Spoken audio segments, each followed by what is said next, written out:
This video tutorial will show you how to update and view your profile on the ULTAC website. If you are a full member of the organization, you have a full profile on the ULTAC website which you can update yourself at any time. If you have trouble following the video, feel free to rewatch it and pause the video between each step. Follow along with your profile open. This is the homepage of the website. There are two different versions of the website, the French and English version. This means there are also two different versions of your member profile. Both need to be filled out and updated. No matter what version of the site you are using, accessing your account is the same on both. On the home page, click on the large green button in the top right corner. If you already know your login information including your password, you can put that information into the blanks now. However, many of you may not remember your password or even that you had a password in the first place. In this case, click Lost Your Password at the bottom of this little panel. Once you reach the screen, you can enter the email address that you used to register as a member of the organization, and within a couple of minutes, you should receive an email asking you to reset your password. Once you have all of your login information, go ahead and log in. If you are a full member, this is what you should see. Filling out the profile involves filling in as many of these blanks as you'd like. Many of the fields are optional, such as including a photo on your profile, but it is recommended you fill out as much of the profile as possible and hide sections from the public that may be sensitive, such as your address, by clicking the check box. Keep in mind that a more complete profile helps others find your profile more easily and also helps the organization increase its visibility on the web. If you scroll all the way to the bottom, you may ignore this panel here and just fill out everything else above. Next, click on the Contact Info tab at the top to move on to the next section of the profile. Here is where you enter your contact information such as updating your email address, your phone number, website address, and social media accounts. All of these contacts can be hidden from public view if you so choose. Next is the About You tab, which again you can access by clicking at the top of the panel. There are two sections in particular that are of critical importance. First, you can add your source and target languages here in the second row. This is a straightforward matter of just choosing your source and target languages from a drop-down menu and then adding each pair of languages one at a time. If your language is not listed here, please let the administration know and we will add it to the drop-down menus as fast as possible.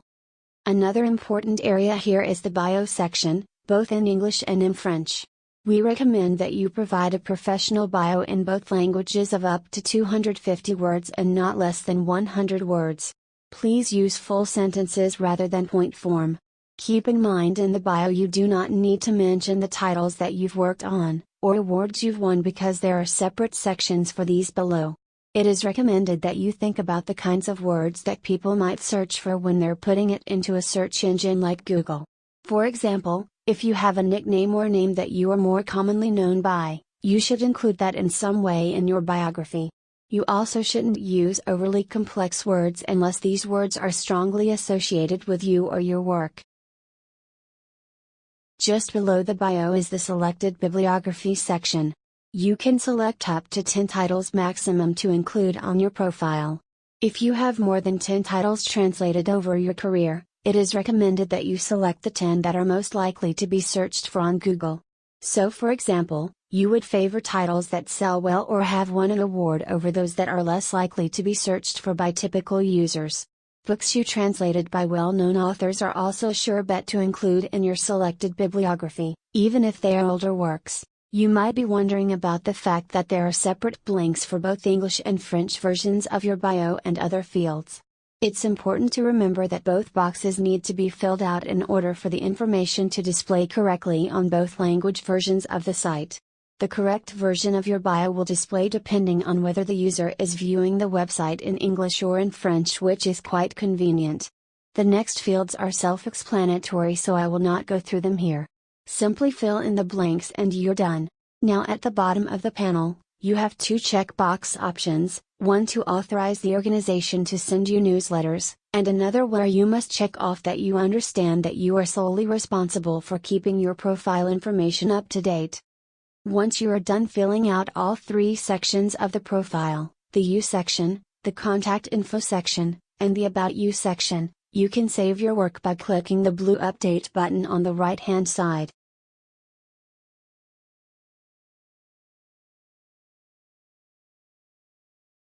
Next, you can see whether the changes you made took effect by checking your own profile on the website. In case you don't know how to do that, on the main homepage click Directory at the top. Once in the directory, you can look up your own profile as well as that of any other members' profiles by simply clicking on the name. It will bring up the profile page in the language that you are currently viewing the website in. If you want to switch to the other language to see what it would look like, you can scroll all the way to the top and click the respective language in the top right corner.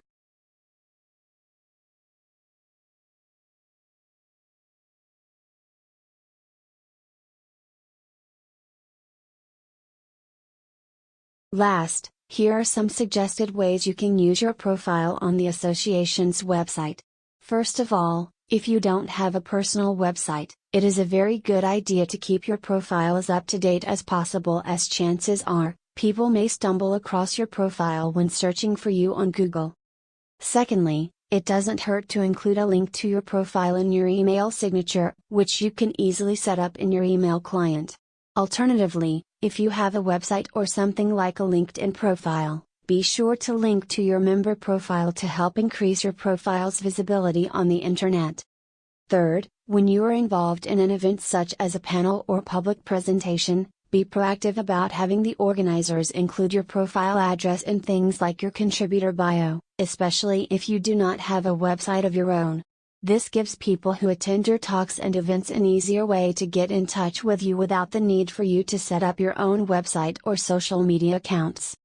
This concludes our tutorial video on how to update your profile on the website and how to view it. If you have any questions or concerns, please feel free to email the administration and we will do our best to help you. If you had trouble following the video, feel free to rewatch it and pause the video between each step. Thank you.